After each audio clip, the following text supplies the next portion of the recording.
और जब बवाल शुरू हुआ तब लखनऊ की एक सभा में मोदी जी ने कहा कि मुझे मार लो, मेरे दलित भाइयों को नहीं मारो। अगर प्रधानमंत्री जी यही बात मुसलमानों के लिए कह देते कि देश के लोगों और भाजपा के लोगों और बजरंगियों, तुम मुझे मार लो मगर मेरे मुसलमानों को मत मारो, तो भारत का मुसलमान पलकों पर इस प्रधानमंत्री को लेता या नहीं लेता? आप बताइए। आप भाई, मेरे देश के हिंदू भाइयों, ये देश तुम्ही को बचाना पड़ेगा। बड़े भाई तुम हो, अगर तुम नहीं बचाओगे तो कैसे बचेगा देश? जिसका बड़ा भाई हो शराबी, छोटा पिए तो हो क्या खराबी? डंका फट न गया, मसला ये हो गया बुरा। डंका तो बज रहा था तब जब मोदी जी को रेड कारपेट बिछाया जा रहा था। डंका तब बजा जब दुबई में स्वागत हुआ और मंदिर गिफ्ट किया गया, जमीनें दी गई, उसका शिलान्यास हमारे प्रधानमंत्री ने किया। तो मेरा भी सीना चौड़ा हुआ कि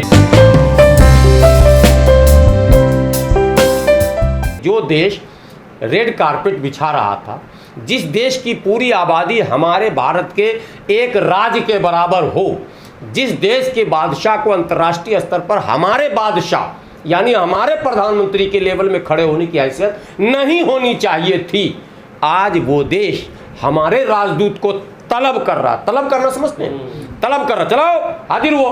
क्या ड्रामा है तुम्हारे देश में? क्या हो रहा तुम्हारे यहाँ? मैं भारतीय जुबान में बोल रहा हूँ, बिहारी स्टाइल में। तलब कर रहा और डांट लगा रहा और जवाब मांग रहा और माफी मांगने की बात कर रहा। बोलो भारत को हमसे माफी मांगे, बोलो भारत को मुसलमानों से, यही तो बातें आ रही हैं अभी सामने।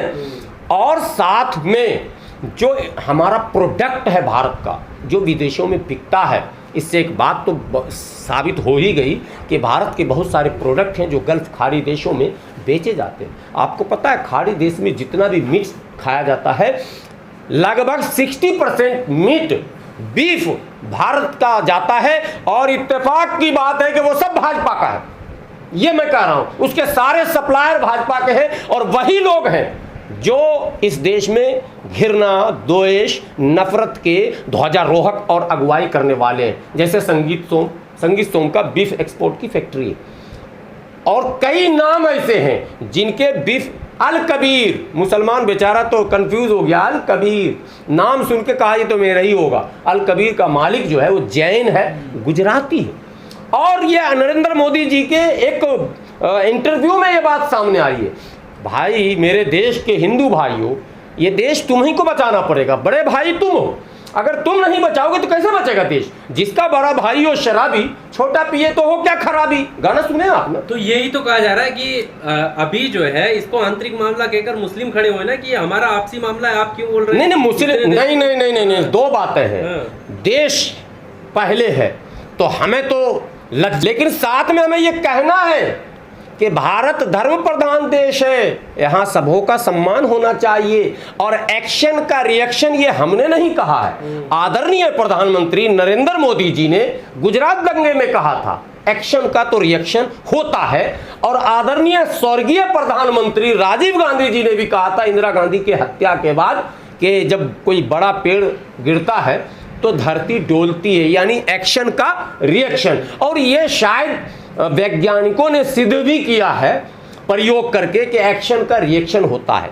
तो जब धर्म के नाम पर आप भेदभाव करेंगे यहाँ भारत में और इस्लाम और मुसलमान को टारगेट करेंगे सिलेक्टेड आप, तो विदेशों में जो हमारे हिंदू भाई हैं, मलेशिया में जो हमारे हिंदू भाई हैं, इंडोनेशिया में जो हमारे हिंदू भाई हैं, बांग्लादेश में हमारे हिंदू भाई हैं। बांग्लादेश पर याद आ गया, शेख हसीना ने पिछले दिनों जब त्रिपुरा में दंगा हुआ था, आपको याद होगा त्रिपुरा मस्जिद में आग लगाई गई थी, दंगा हुआ था, तो शेख हसीना ने ऑन रिकॉर्ड स्टेटमेंट दिया था कि भारत की कारिस्तानी के कारण, और त्रिपुरा में दंगा क्यों हुआ था? चूंकि बांग्लादेश में दुर्गा के मेला में मुसलमानों ने हिंदुओं पर हमले कर दिए थे और यहाँ तक कि उनका पिंडाल भी जला दिया था। दुर्गा पूजा, बहुत बंगाल में दुर्गा पूजा बड़े धूमधाम से मनाया जाता है। तो बांग्लादेश में जब दुर्गा पूजा पर हमला हुआ और हिंदू भाइयों पर मुसलमानों ने जब हमला किया बांग्लादेश में, तो उसके रिएक्शन में त्रिपुरा में मुसलमानों पर हमला हुआ। तब शेख हसीना ने बयान दिया था, मोदी जी हमारे देश में बड़ा भाईचारा है, ये आपके देश में जो पंगा होता है ना उसका असर यहाँ होता है। यानी आपके देश में खबरें छपती हैं, दुनिया आप करीब हो चुकी है, आप चैनल में जब चलाएंगे एजेंडा तो देश में कहीं ना कहीं चलेगा डंडा। आपका एजेंडा ही है डंडा वाला, मारपीट, हिंदू मुसलमान लड़ बिगाड़, मंदिर मस्जिद पाकिस्तान बॉर्डर, यही हो रहा। जब आप रात दिन मारपीट हिंदू मुसलमान ही दिखाओगे तो होगा क्या?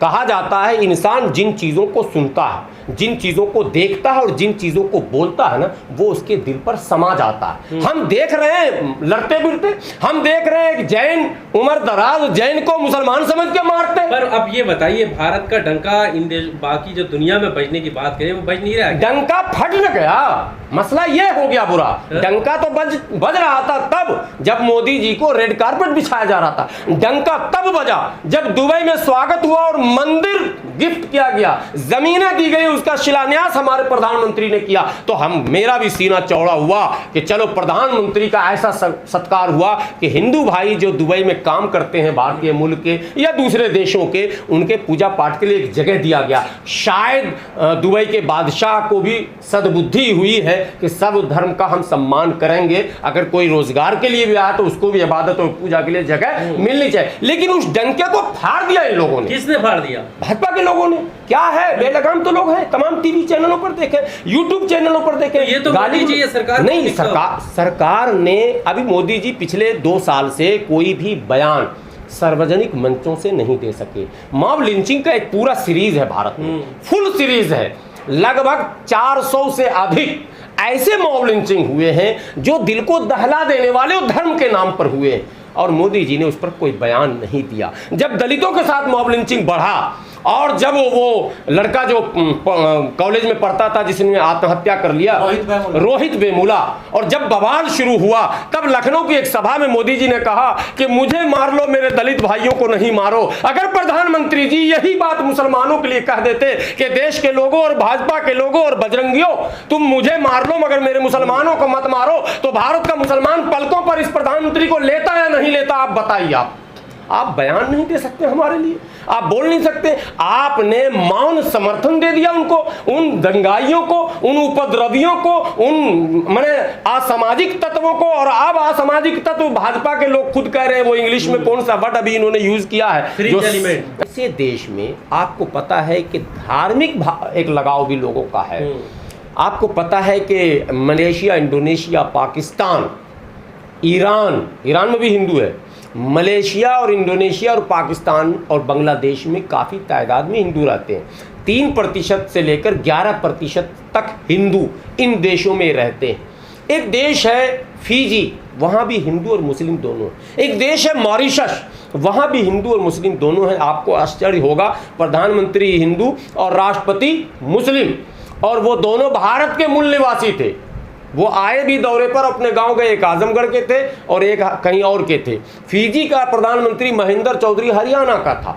ये वो देश है जो अंग्रेज के ज़माने में यहाँ से मजदूर भर भर कर ले गया था और आबाद हो गया, नाम ही हो जाता उस देश का। आप जैसे न्यूजीलैंड, इस तरह से कई और देश हैं जहाँ हमारे लोग जाकर, वेस्ट इंडीज़, वो इंडिया है, वेस्ट इंडीज़ वो अंग्रेजों ने नाम रख दिया, यानी पश्चिम इंडिया ये वो एक तरह से। ऐसे कई देश हैं। तो भारत के लोग हैं का मतलब हिंदू हैं ज़्यादा, मुसलमान भी हैं। भारत के लोग जब होंगे तो हिंदू ज़्यादा होंगे, मुसलमान भी उसमें थोड़े ज़रूर रहेंगे। अंग्रेज जब पकड़ कर ले जाता था सबको ले जाता था। एक बात और भारत के लोगों को नहीं बताया गया और बताया भी नहीं जा रहा मीडिया के जरिए, आप लोग शायद पहुँचा दें। बर्मा में जो अभी पंगा हुआ, पंगा धर्म का नहीं था। पंगा वहाँ क्या था, ये जो औरंगज़ेब के ज़माने में कुछ मुसलमान, चूँकि औरंगज़ेब का शासनकाल वहाँ तक चला गया था, बड़ा क्षेत्रफल था, तो कुछ मुसलमान उधर बसे थे। लेकिन अंग्रेज़ों ने बाद में सोशल वायलेंस बनाने के लिए, या यूँ कहिए कि रिलीजियस वायलेंस बनाने के लिए, मुसलमानों को और हिंदुओं को भारत से ले जाकर वहाँ बसाया था, बर्मा में। अब जो पंगा हुआ, जो आप बोल रहे हैं रोहिंग्या को मारकर भगाया, रोहिंग्या कोई माने धर्म नहीं है, रोहिंग्या एक जगह का नाम है। उस जगह पे आबाद लोग, जैसे बिहार के बोलते हैं बिहारी, तो वैसे रोहिंग्या। वहाँ से जो अभी भाग कर आए हैं उसमें 80% 85% मुस्लिम हैं, लेकिन 15% हिंदू भी हैं। वो भी यहाँ तंबुओं में पड़े हुए हैं, उनके बारे में कोई चर्चा करने को तैयार नहीं है, या यूँ कहे कि उनको इधर उधर करके एडजस्टमेंट कर दिया गया, ऐसा कहा जा सकता है। तो कुल मिलाकर बहुत सारी सच्चाई लोगों से छुपी हुई है।